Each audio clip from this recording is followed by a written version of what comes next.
The only person responsible for this devastating attack is the attacker himself. One of the reasons that they're attempting to say that that Islamism has nothing to do with Islam is that the inevitable logical conclusion, the greater your Muslim population, the greater the absolute number of people in your country who are prone to this kind of extremism. After the horrific attack in Manchester, Shabana Mahmood, our Home Office secretary, tried to paint it out as if the attacker was just a lone wolf with no ideological drive whatsoever, even though the ideology was so obvious, even a blind man could see it. In this video, you're going to hear what Shabana Mahmood had to say.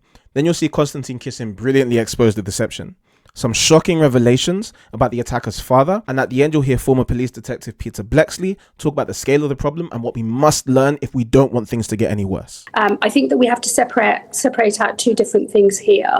The only person responsible for this devastating attack is the attacker himself. He is the one who bears the responsibility for what has happened. He has been shot dead. There are other arrests that have been made, and the due process of law and our criminal justice system must now take its course. That is separate to what is happening over in the Middle East, and the one thing that this government has been working hard for every single day since coming into office is to fight for a peace process and a peaceful resolution, a ceasefire, and the long-term peace process that we need to bring peace to the people of Israel as well to the people of Palestine. So if you listen closely to what she's saying, basically this guy was a lone wolf and they got him now. And they got a couple of other arrests as well. So, problem solved. We're going to add some police around synagogues, so everything should be fine. And, oh yeah, the Israel-Gaza situation, we're handling that, working towards peace. So, nothing to see here, basically. Now, I actually think that the government would be happy if this was blamed on how they've handled the Israel and Palestine situation, because at least they can turn and say that they're doing something about it. But we know that the real ideology that's behind what happened is an issue that they are terrified to touch. And just before we see some shocking revelations about the attacker's father that prove this point, just listen to Konstantin Kisin brilliantly expose this issue. And what they're already attempting to do is to distract people's attention away from the fact that this type of terrorism and this type of incident is coming from a very particular subset of the migrant population. Radical Islam. Radical Islam. And the reason they're doing this is very clear, because one of the things that you see Shabana Mahmood, the Home Secretary, talk about this, this guy was, how did she phrase it? I don't want to get it wrong, but he is the only one responsible, something like this, right? So attempting to make this a kind of lone wolf type of situation, when we don't know exactly what's happened here, but if you call your son jihad, it sort of feels like that might cause some problems down the line. Moral struggle to live a virtuous life. Well, nothing to do with holy war. No, not at all. In a moment, Konstantin will show the inevitable conclusion that the Labour government are terrified of.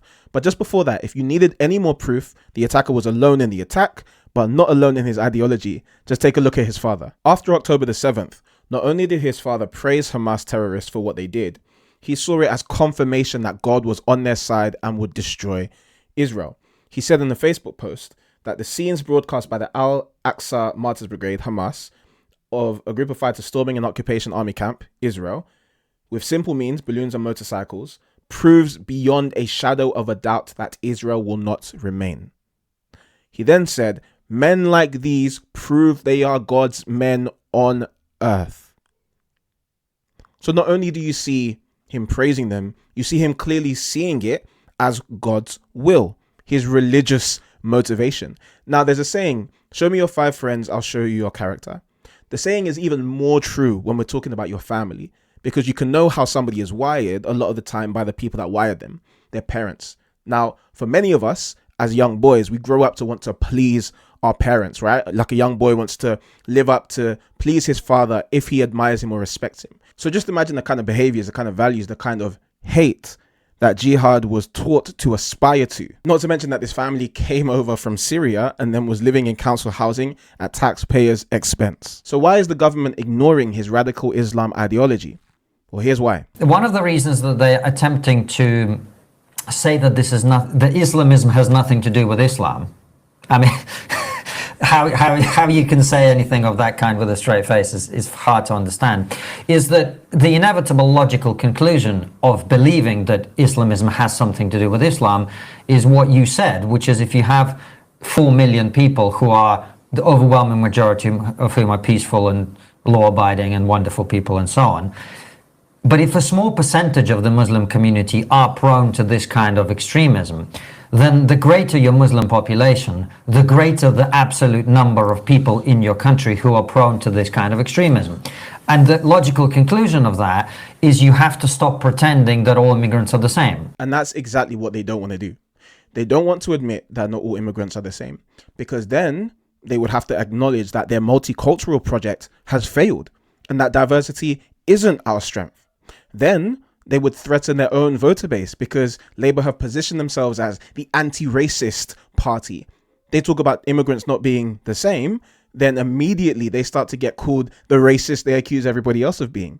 They don't want to admit this because it exposes their economic plans to flood the country with low-skilled migrants to prop up our GDP and make it look like things are all good whilst our country crumbles.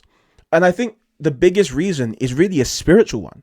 It's that if you have to admit that not all cultures are the same, you need to start comparing our moral roots. You then need to start comparing, well, what is it that makes our countries different? What is it that makes our cultures different? And it's very clear that in the case of England, it's our Christian heritage that makes us see the world the way that we do. It's our Christian heritage that makes us value monogamy and not polygamy. It's our Christian heritage that makes us not like cousin marriage and child marriage. It's our Christian heritage that teaches us not to kill unbelievers. It's our Christian heritage that tells us not to go and attack Jews in these ways. It's our Christian heritage. And that's everything that our modern elites have abandoned. But as more people are waking up to the fact that not all cultures are the same, we're recognizing what has given us the moral foundation is Christianity. And so if we want that moral foundation to remain, we need to return to Christ. But when you realize that not all cultures are the same, you begin to realize how big of a problem we actually have on our hands. We have getting on for 4 million Muslims in the UK, many of whom, of course, are law-abiding, peaceful, worship as they want to, contribute to the country, pay their taxes. But there are some that don't, some that make up that 80% of the security services and counter-terror police's workload. And bear with me one moment while I just delve into my phone, because this is apposite and relevant as I see it. In the last 5 days, for the figures that are available, in the last 5 days, 2,037 illegal migrants have entered the UK on 30 dinghies. 2,037 people who I am not, with a sweeping statement, going to say they are all Islamic jihadis, right? But we don't know where they've come from. We don't know their backgrounds. We don't know their intentions.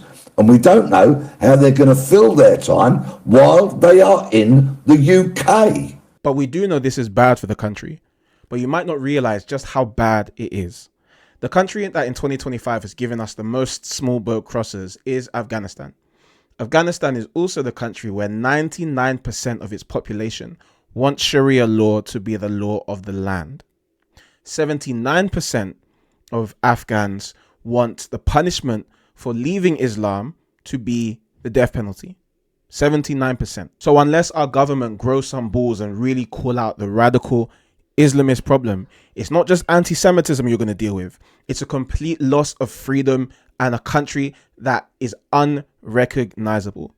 But the very fact that you're watching this video with me shows that you and I are not going to let this happen. Let's be praying and let's keep on sounding the alarm so that we can save our country.